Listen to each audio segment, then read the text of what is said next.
must hold on until the very end. Hold on, oh, Dixie, hold on.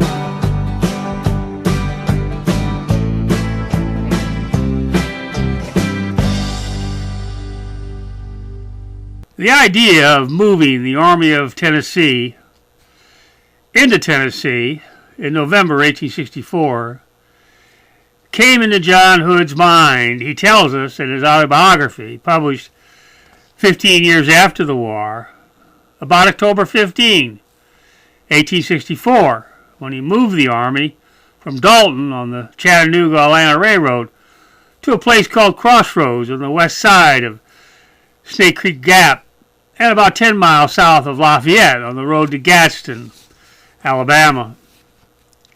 At this time, Hood says, he received intelligence that Sherman, with 60,000 men, had crossed the mountains of Snake Creek Gap and were marching after him, and that he intended to select a position and deliver battle to Sherman. Upon what Hood tells us was the eve of the action, it occurred to him to make personal inquiry of not only his corps commanders, Cheatham and Stewart, but also of the field officers, whether the Army was willing to enter into a battle. According to Hood's story, the officers' opinion was unanimous that the Army was not willing to risk battle. Upon hearing this, Hood says, he remained at Crossroads in serious thought and perplexity for 2 days because he could not offer Sherman battle as he wished, while the officers of the Army were unanimous in their opposition. It was in the context of this dilemma, Hood says, that he conceived the plan of marching into Tennessee. Motivated now by this idea of moving into Tennessee, Hood moved the Army to Gadsden, Alabama, where on October 21 he met with Beauregard, who came there from Augusta. And he told Beauregard what he meant to do. As he appears to have explained it, the Army's objective would be Nashville, 120 miles north of the Tennessee River, depending on where you crossed it. The accomplishment of the objective being the idea that the Army of Tennessee might somehow capture what was the Union's main base of operations in the West from the Union Army that occupied the place. And having achieved this wonder, the Army of Tennessee might cross the Cumberland River and march about Kentucky, perhaps to Paducah or Louisville on the Ohio River. Now, given the objective silliness of the idea of an army of hardly 25,000 men marching from the Tennessee River to the Cumberland, and then attacking an army twice its numbers, standing in immense fortifications built up since February of 1862 when Grant captured the place, it is beyond the realm of reason to seriously believe this idea is what motivated Hood to move the Army into Tennessee. So what then was Hood's motivation? Had Hood intended to do as President Davis expected at their meeting at Pimento in September, that is, dog Sherman to death in Georgia, he would have turned his army at Dalton to the east to get between Sherman and Augusta and Macon. Instead, he turned to the west and moved to a point over 50 miles from Atlanta, which clearly opened the way for Sherman to race back to Atlanta by the railroad, strip his army down to its bare essentials, and launch it on the road to Savannah, which is exactly what Sherman did. As Sherman tells the story, By the time he had chased Hood from Dalton to Snake Creek Gap, he realized he was wasting his time. That Hood's army was marching light, with few wagons and but a part of its artillery, so unless Hood went to ground somewhere, Sherman would find himself wandering about in Alabama when he was champing at the bit to cut loose from Atlanta and march across Georgia. Sherman put it this way in a message he sent to Grant at the time. Quote, I want to destroy all the railroad between Atlanta and Chattanooga and to make for the seacoast. I will strike out with our wagons for Savannah and make Georgia howl. Unquote. While Hood was at Crossroads, pondering, he says, his new idea of marching into Tennessee to Nashville, Sherman, at Snake Creek Gap, received a message from General-in-Chief Halleck informing him Lincoln was willing to let him undertake the march across Georgia to the sea, and so Sherman immediately cleared the decks for the undertaking by sending Stanley's and Schofield's corps to join George Thomas at Nashville. At this time, Thomas had 8,000 raw recruits manning the forts at Nashville. He had another 8,000 seasoned troops garrisoning the forts at Murfreesboro, plus another 5,000 troops at Chattanooga, 4,000 in Huntsville, and another 10,000 scattered all over Tennessee in towns and villages. To augment Thomas's force, Sherman ordered 2 divisions, another 10,000 men to move by steamers from Missouri to Nashville. These troops, taken together with Stanley's 15,000 and Schofield's 12,000, would give Thomas 65,000 men to meet the 25,000 men that then composed the Army of Tennessee, if they got as far as Nashville.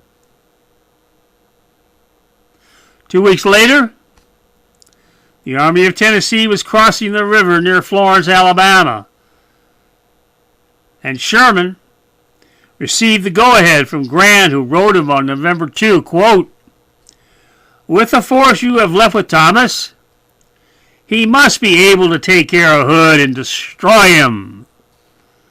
I say then, go on as you propose, unquote. And as we know, that is exactly what Sherman did.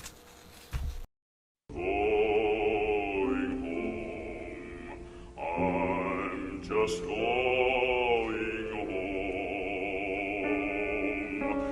It's not far, just close by, through an open door.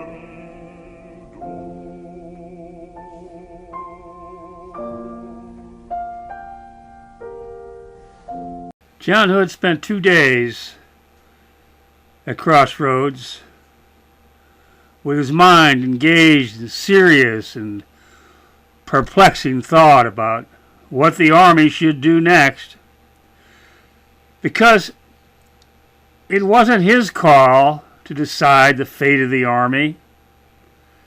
He was merely its nominal commander, not its heart and soul. That was in the hands of the Corps and division commanders and their field officers. It was they, not Hood, that held the men in the ranks. The Mississippians, Alabamians, the Texans, the Georgians, and the Tennesseans, the hard core of which had been with the Army since Tennessee Governor Isham Harris had organized it.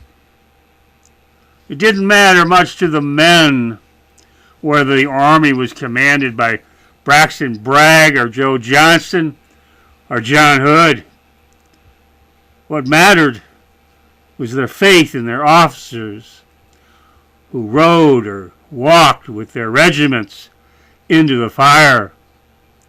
whose commands they knew their lives depended upon in the struggle, whose voices they heard in the din and crash of the rifle volleys and the drumming of canister.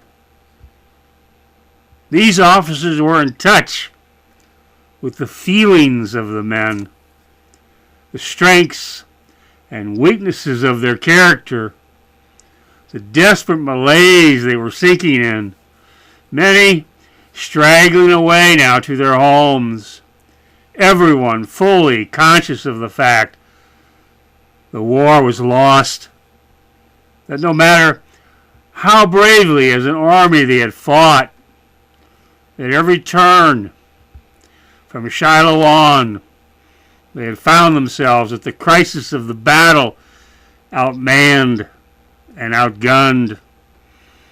Now, the national capital was in the iron grip of the Union. Almost every city in the South in the iron grip of the Union. The iron hand of its armies everywhere too strong for them to overcome. Too strong now even to stand against in the field and resist. The corps commanders of the army, Cheatham, Stuart, and Lee, they knew. The division commanders, Clyburn, Brown, Bate, Loring, French, and Walthall, they knew, as did every colonel, captain, and lieutenant. There was no point now to the Army's existence unless it could find one last time a fair fight. One last time throw itself against the enemy in the field where the balance in numbers was even. Even then, many of them, the high officers, certainly must have been mindful as they considered what to do with the army, of the essence of what years before the war Lincoln had said. "Will you make war upon us and kill us all?" Lincoln had said. "Why, gentlemen, I think you are as gallant and as brave men as live, that you can fight as bravely in a good cause, man for man, as any other people living. But man for man, you are not better than we are, and there are not so many of you as there are of us. And being inferior in numbers, you will make nothing by attempting to master us." So, how could the army hold on? Keep active in the field? How to match up its waning strength against the enemy for one last throw of the dice?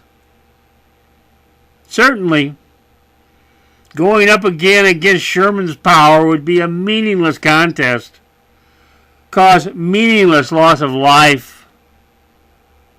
But with Sherman howling his way through the heartland of Georgia, and with Mississippi and Alabama now nothing but barrenness, there was still Tennessee, where great battles had been fought, as great as any the Army of Northern Virginia fought.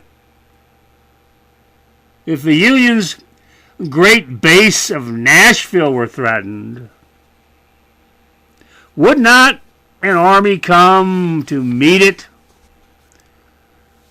Given the vast Confederate territory the enemy now occupied, their troops in garrisons everywhere, on the railroads, the rivers, the towns, the villages, their organized forces now drawn off with Sherman into Georgia,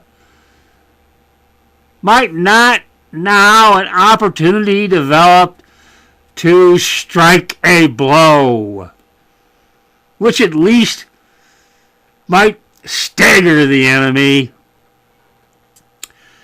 And even if failing in that, before we go home, at least let us one more final time vent our spleen.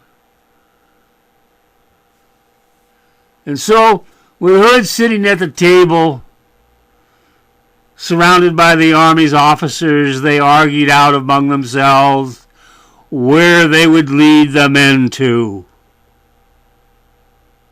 By the end of the 2 days of serious thought, the perplexion in Hood's mind was cleared, and he issued the formal orders that pointed the Army of Tennessee toward Franklin and its glorious end.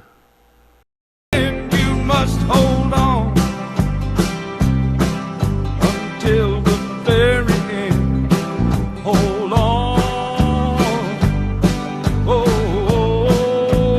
Dixie, hold on.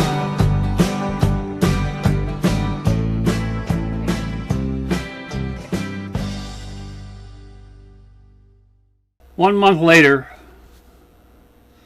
on November 21, 1864, the Army of Tennessee, about 23,000 strong in infantry, with 50 pieces of artillery and a 5-mile-long wagon train, crossed the Tennessee River at Muscle Shoals. And with Nathan Bedford Forrest's cavalry force of 5,000, marched north to meet the 2 Union Army Corps George Thomas had sent down from Nashville to meet it.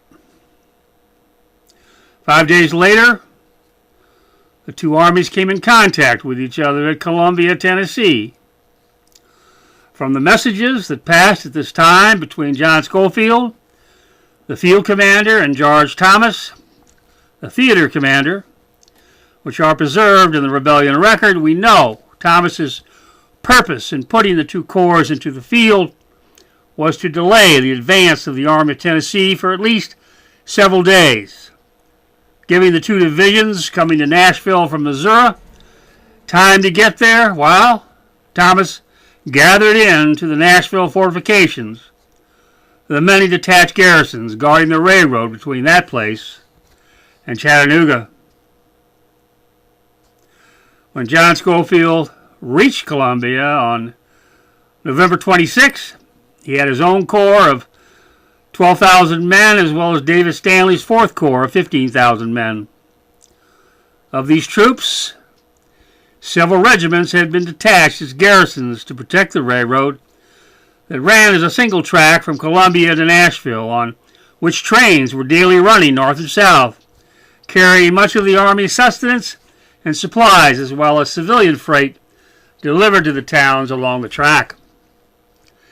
Stanley's Corps was organized into 3 divisions, each with 3 brigades, which totaled 53 regiments, composed of men from Illinois, Indiana, and Ohio. Schofield's Corps, commanded for the campaign by Jacob Cox, an Ohio politician who had ostensibly commanded Burnside's Corps during the Battle of Antietam, was organized into 2 divisions, Ruger's with 2 brigades and Riley's with 3. The entire corps consisting of 25 regiments of Midwestern men, giving Schofield's force an approximate total of 78 regiments. Meeting Schofield at Columbia, the Army of Tennessee was organized into 3 corps. Stephen Lee commanded Hood's old corps of 3 divisions. 2 of these, Stevenson's and Clayton's, made up of 5 brigades and 25 regiments, would not be engaged in the Battle of Franklin, acting throughout the 4 days of the Army's movement between Columbia and Franklin as its rear guard and reserve. Edward Johnston's division of Lee's Corps, composed of 4 brigades and 17 regiments, was detached from the Corps and accompanied the main body on its march from Columbia to Franklin, and its regiments became engaged late in the Battle of Franklin. The main body of the Army of Tennessee, constituting the operational force that moved offensively against the Union Army in its front, was composed of Benjamin Cheatham's and Alexander Stewart's corps, containing in the aggregate 6 divisions and 20 brigades. Within these, there were 119 regiments. The men coming from Texas, Louisiana, Mississippi, Alabama, Georgia, and Tennessee, with a few, too, from Missouri, South Carolina, and North Carolina. But, notwithstanding the difference between the two armies in their respective number of regiments, the Army of Tennessee appearing to have more, no one can say today with any reasonable degree of certainty what the actual strength of the regiments were. That is, how depleted were the ranks from the level they were at when they were first formed and organized for the field in 1861. What we can say reasonably is that the opposing infantry forces that met at Columbia on November 26, 1864, were probably about even, and that, given the necessity of superior numbers the attacking force requires to equal the advantage the defender enjoys behind his barricades, the Army of Tennessee was hardly immune from destruction as it followed the enemy's field force back to its base at Nashville. John Schofield graduated from West Point 7th in his class, though under a cloud, in 1853. He resigned from the Army in 1860 as a first lieutenant, and he went to St. Louis, where he taught mathematics for a term at Washington University. In 1861, he joined the Missouri militia and served as Nathaniel Lyons' chief of staff until Lyons was killed at Wilson's Creek. In November 1861, Schofield was given a rank as a brigadier general of volunteers, and he spent the next 2 years in various roles in Missouri. In 1863, now a major general of volunteers, Schofield obtained command of the Army of the Ohio, and he operated it during the Atlanta campaign. When Sherman marched to the sea, he left Schofield with Thomas to hold the Army of Tennessee at bay.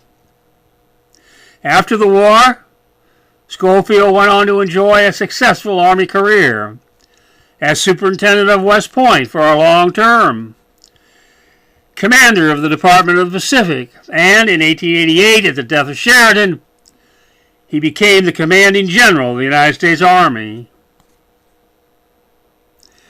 John Hood also graduated from West Point in 1853, but he was near the bottom of the class, mathematics not being a strong point. Like Schofield, Hood's career at West Point was marred by a lack of discipline, each man accumulating so many demerits they were nearly thrown out.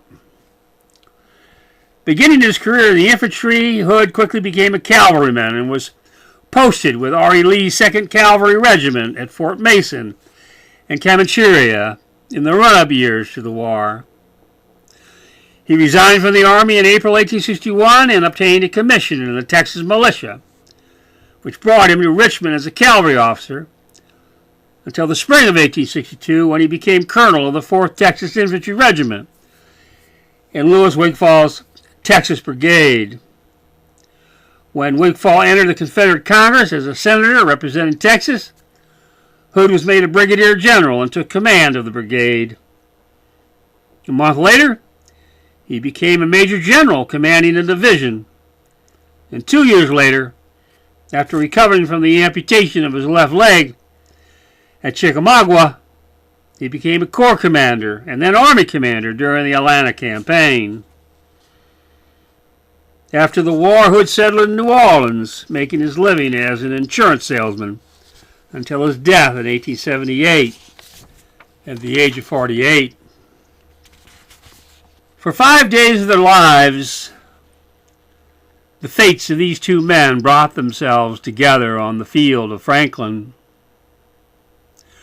when the one's army made the greatest charge of the war, which the others repulsed. The Union corps of Schofield's army arrived at Columbia on Saturday, November 26th, in the midst of a sleeting, cold storm of rain and wind. As in every village on the Nashville Railroad, there were earthworks present on the outskirts, and into these Schofield filed his troops, his artillery and sustenance wagons. He parked in the cul-de-sac the Duck River makes as it sweeps past the place. There was in place a functioning railroad bridge, as well as a pontoon bridge.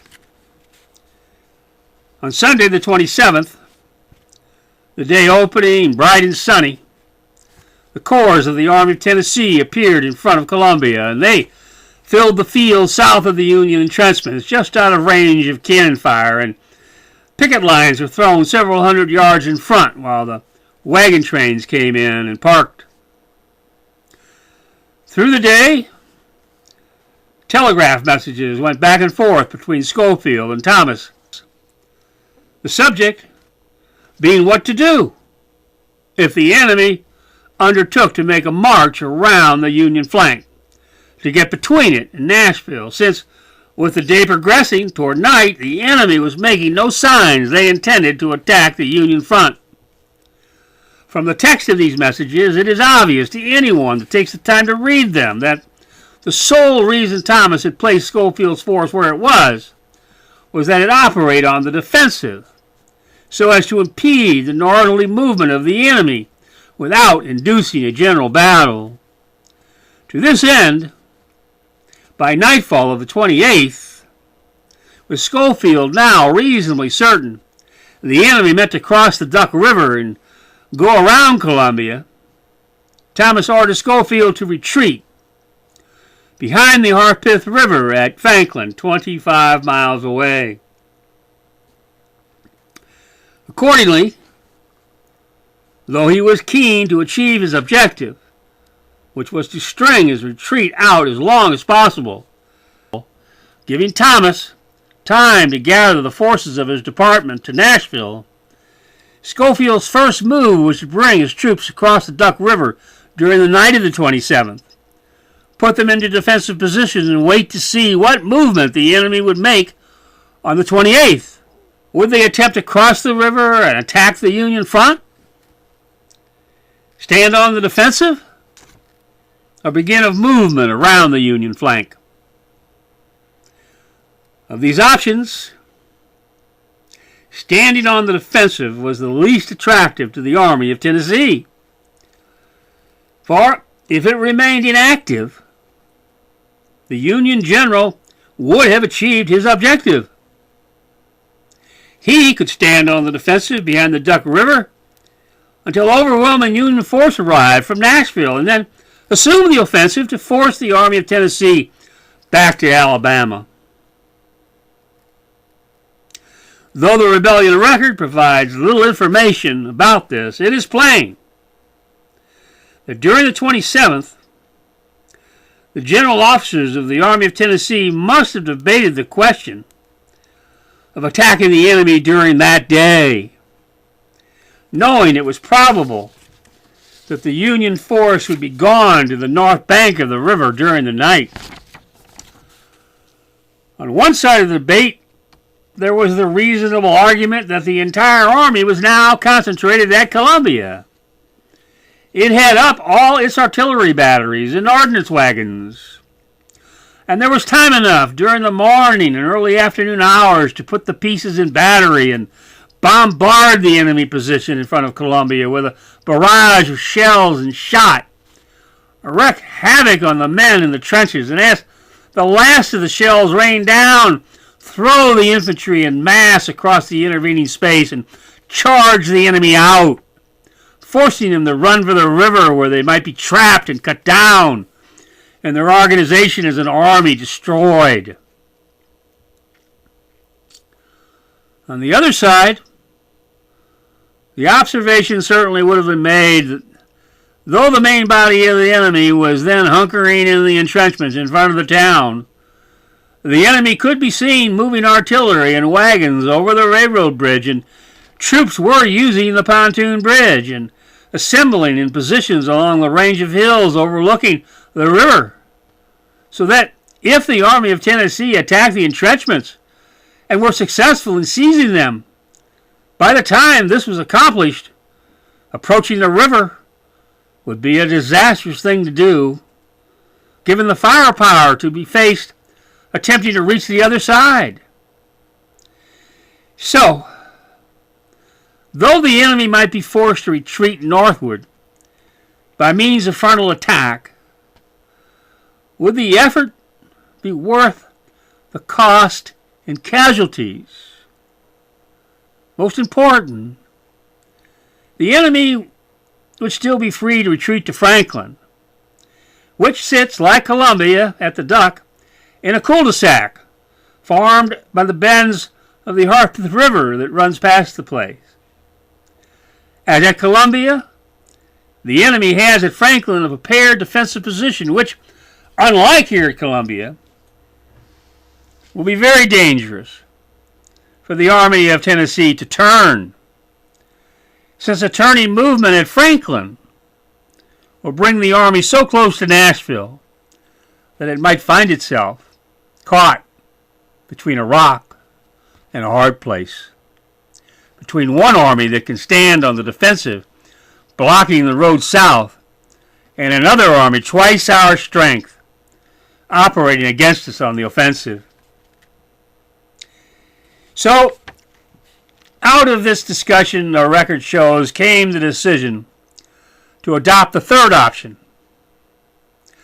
Move across the Duck River upstream from the Union defenses at Columbia and make for Spring Hill, a point on the pike halfway between Columbia and Franklin, which, if successful, will block the enemy's line of retreat at sufficient distance from Nashville that it can get no support. And now, let the battle happen here. Oh, you got to hold on. You got to hold on. Take my hand, standing right here. You got to hold on. In the event, the Army of Tennessee missed its chance. At first light, on November 29, Forrest's cavalry had crossed the Duck on the Lewisburg Pike, some 8 miles east of Columbia, and rode north toward O'Reilly Hill, where his force encountered Wilson's Union cavalry, and a series of skirmishes ensued between the two forces. Forrest pushing Wilson during the morning northward past Spring Hill toward Franklin, leading one of his divisions to keep pressing Wilson northward. Forrest sent another toward Thompson Station on the Nashville Railroad, and about noon rode west on the Mount Carmel Road with Buford's 500 troopers to Spring Hill. But when he attempted to enter the village, he was fired upon by the 57th Illinois Volunteer Regiment, its ranks mostly full of raw recruits which were garrisoning the place. Forrest dismounted his men and went forward on foot, skirmishing with the Illinoisans at the village's eastern edge, as all the while he could see the canopies of the Union Army wagons moving on the pike, disappearing behind the village buildings. At one point, his ammunition running low, Forrest ordered the men to mount and charge the pike, but they were forced back by the appearance of Lane's brigade of Wagner's division, which, marching up from Columbia, had deployed during Forrest's fight with the 57th Illinois, and it came upon his flank. Early in the morning, when word was brought to Schofield that Forrest was on the north side of the Duck and that enemy infantry were crossing some 4 miles up the stream at Huey's Mill on a pontoon bridge, he had gotten his wagon train moving for Spring Hill, and had ordered Dan Stanley to follow it with Wagner's and Kimball's divisions. This left the divisions of Wood, Ruger, and Riley to stand at Columbia as a rear guard, to block the enemy from using the pike, and to guard against the risk the enemy infantry, once across the Duck, might turn west and march down the right bank of the river to attack the rear of the Union column. About 3:30 p.m. as Forrest was falling back from contact with Lane's brigade, the head of Clyburn's division of Cheatham's Corps arrived at the intersection of the Rally Hill Road with Rutherford's Creek. And as the head crossed the creek and entered the fields beyond it, the officers broke the men in blocks of regiments down into two lines, and by dusk had the lines moving directly west across the undulating hills toward the pike where the Union wagons were still moving. This was a mistake.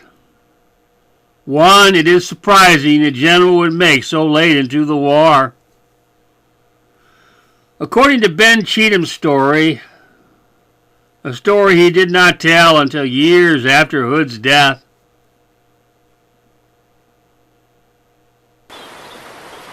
when he reached the creek intersection with Cleburne's division, he found Hood there, waiting impatiently in the saddle.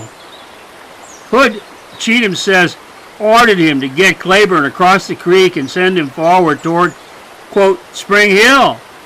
Have him contact Forrest and get from Forrest the position of the enemy and attack the enemy immediately, unquote.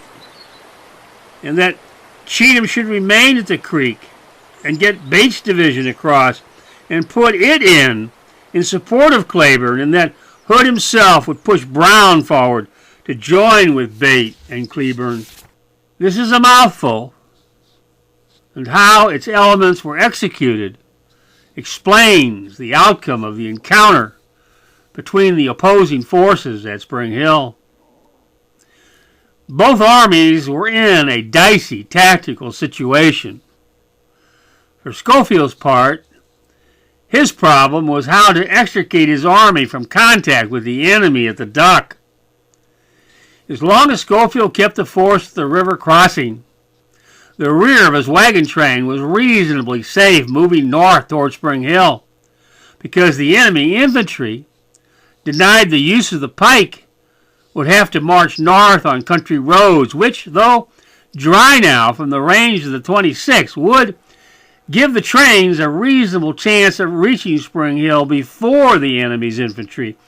And given the shortness of the November day, it was unlikely there would be time enough for the enemy to deploy enough force to gain possession of the pike before night fell.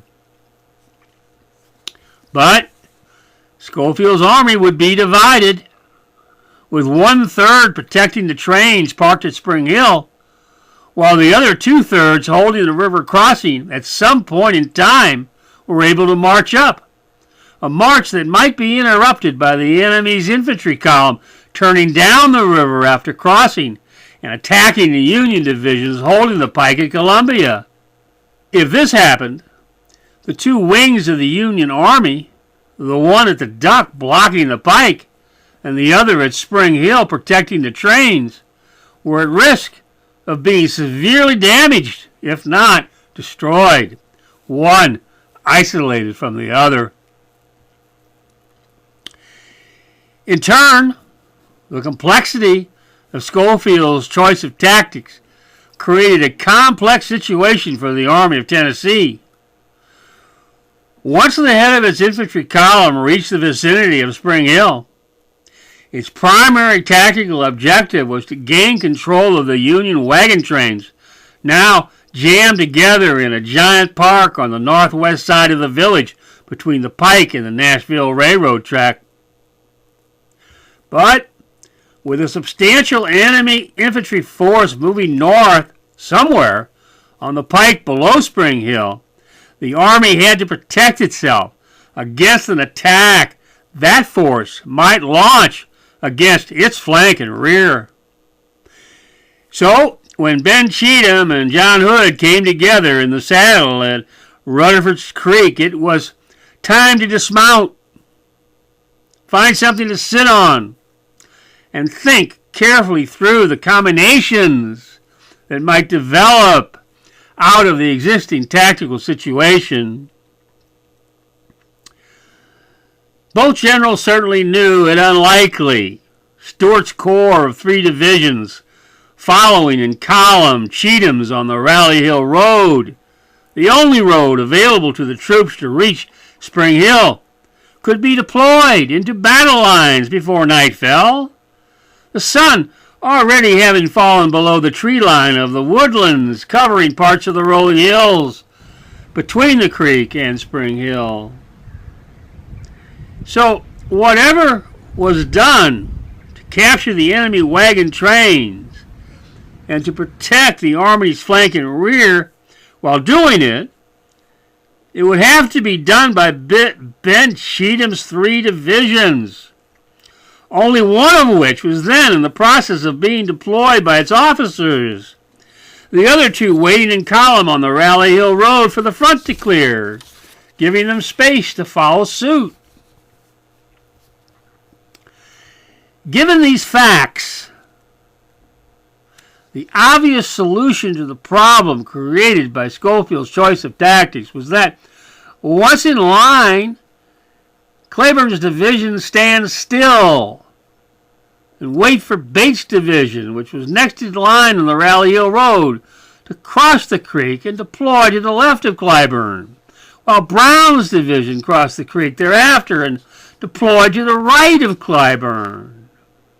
And then, though the light would probably be all but gone from the sky, move the 3 divisions forward together, with Bates moving obliquely to the southwest across the pike as Cleburne and Brown moved together to the northwest upon Spring Hill. The hinge between Cleburne and Bates planted on the Pike Road, enveloping Spring Hill and the wagon trains within the folding wings of the corps. Cleburne's left connecting to Bates's right as the movement occurred.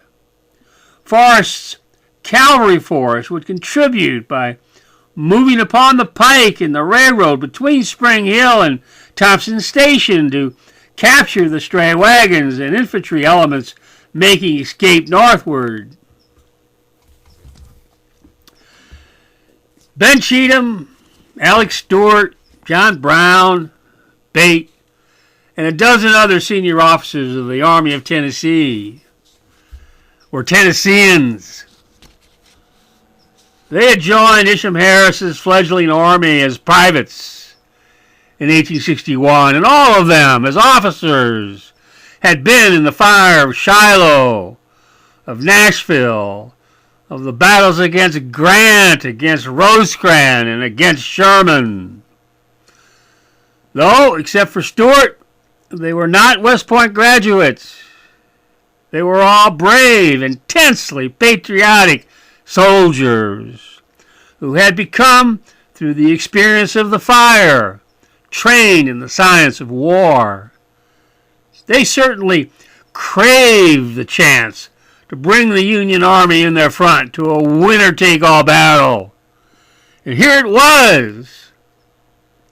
And the inevitable result of their effort to march their army up a twisting, sometimes indistinct country road in a few short hours of daylight available robbed them of the time they needed to coolly and deliberately establish a concerted plan between them as a group, and then do their best to execute it. And in this, the pressures of time defeated them.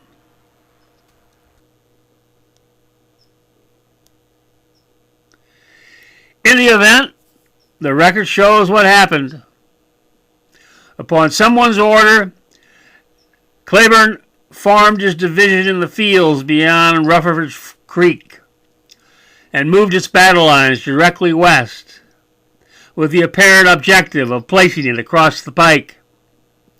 How he meant to arrange it, once there, the record does not say.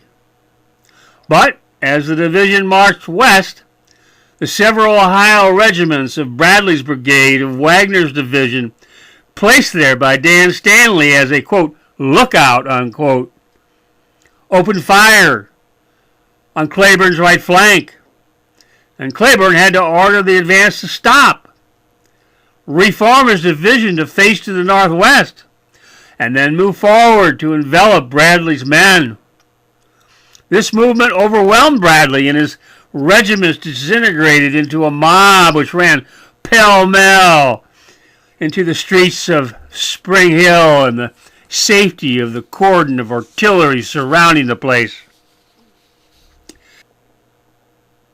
Bate, he says, on Cheatham's order, had moved across the creek as Cleburne's division disappeared from sight over a hill, and he was in the process of deploying to move forward and find Cleburne's left when Hood appeared and ordered Bate to, quote, move to the pike and sweep toward Columbia, unquote.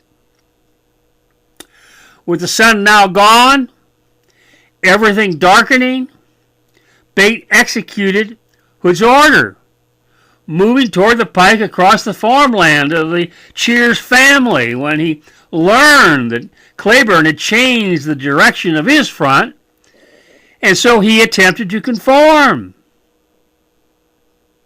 Bate was moving forward in battle lines when he received a message from Cleburne, which prompted him to change direction to the right again. But as his division was moving to effect the change, Bates says a courier came from Cheatham with an order to halt. Halting his division in view of the pike, Bates found that Cleburne's division was now behind him and off to the right.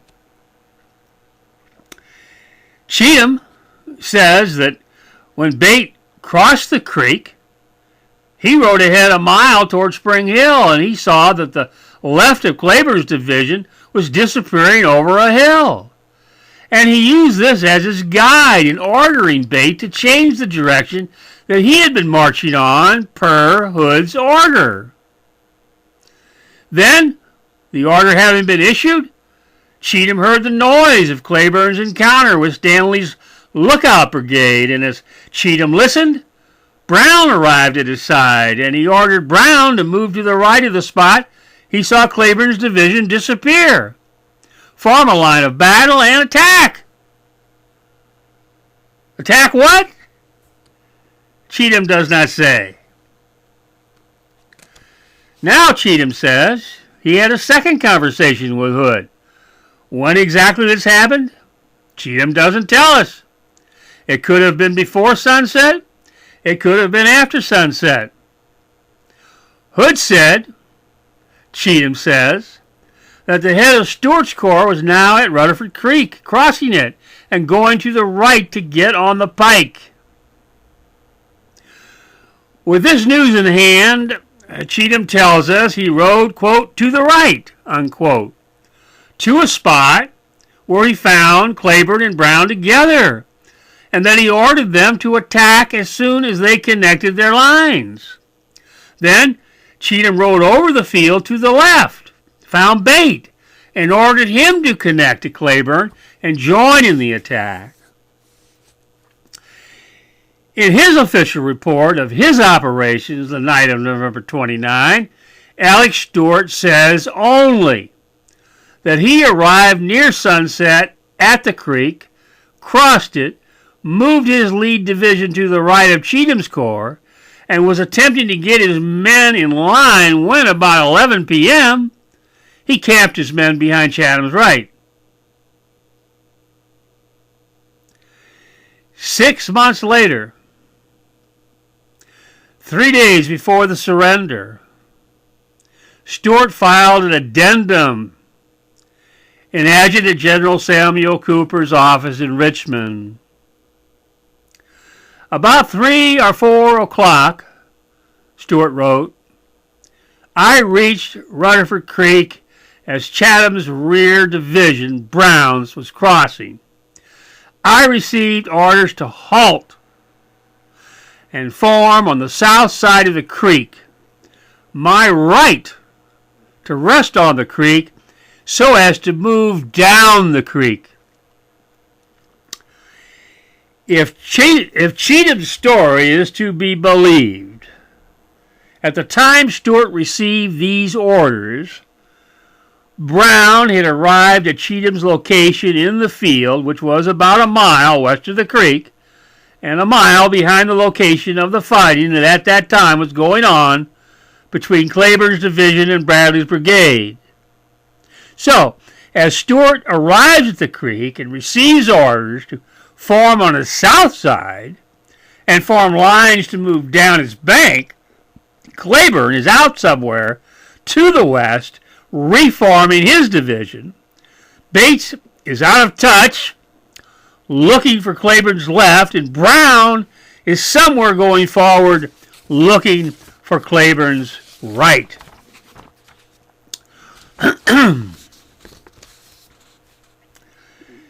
In his addendum, Stuart next says that sometime after sunset, he received new orders to now cross the creek with two divisions and move on Cheatham's right toward Spring Hill. While doing this, Stuart says he came upon Hood, who gave him a guide and ordered him to get beyond Spring Hill. The guide said he thought there was a road that cut off from the Mount Carmel Road a short distance east of Spring Hill, and that this road led to the pike a mile beyond.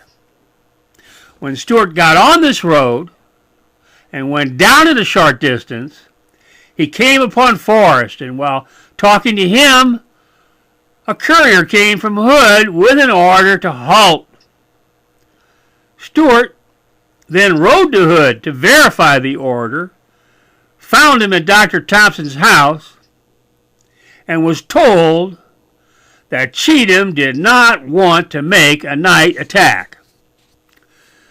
The golden opportunity, if that is what it was gone.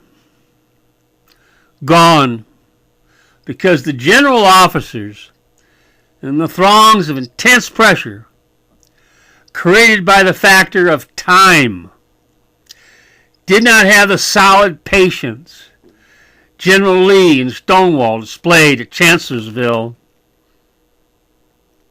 There, during the night of the first day's battle, the two generals sat together on logs before a fire and discussed the idea of making an attack upon the rear of Hooker's army, positioned some 20 miles away on the Orange Plank Road between Wilderness Tavern and Chancellorsville Crossroads.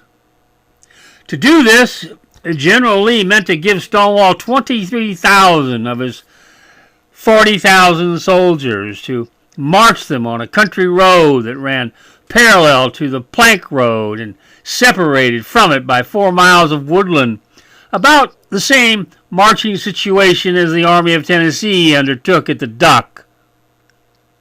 The march was almost 3 times the distance, and though the April days were longer, the head of Stonewall's column would arrive at the deployment point no sooner than the head of Cheatham's corps could be expected to arrive at Rutherford Creek.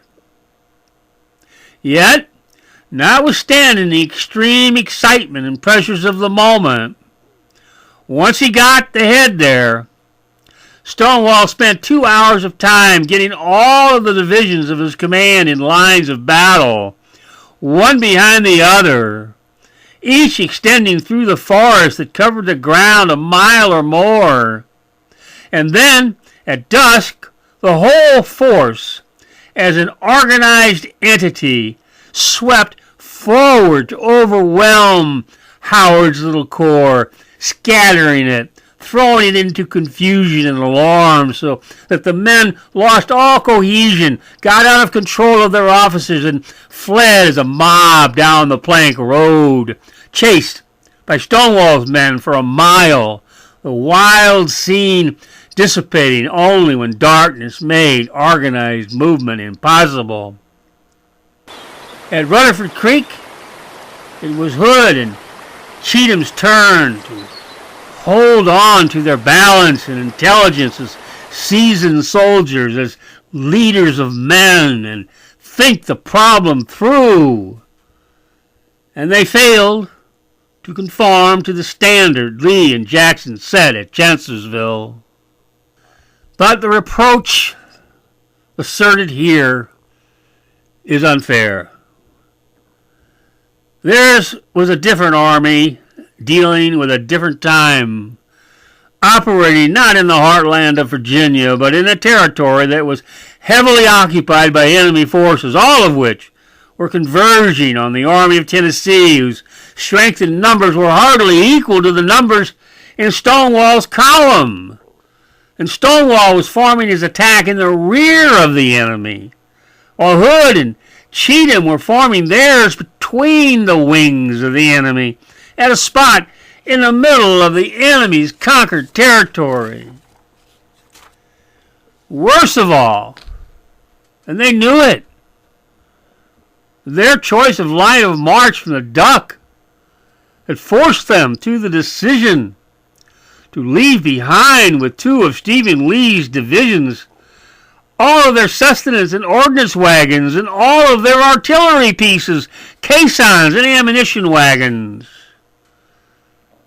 Now, here they were with their infantry within 3 miles of the pike, and the enemy's trains parked at Spring Hill, and they were going to throw themselves into a battle to capture the trains without artillery support?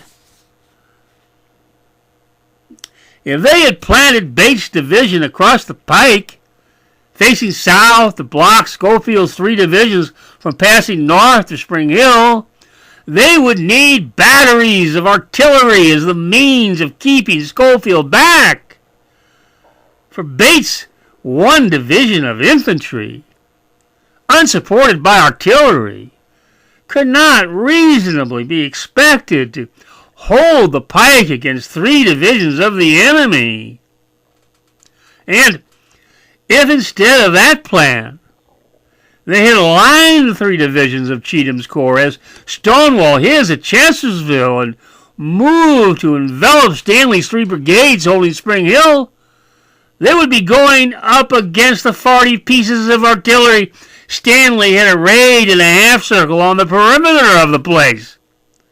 The canister, which explains how it was the 5 Ohio regiments of Bradley's brigade escaped the charge Cleburne's division made against it in the dusk of the day. And behind them came Schofield's 3 divisions, boxing in the Army of Tennessee in a cauldron of fire.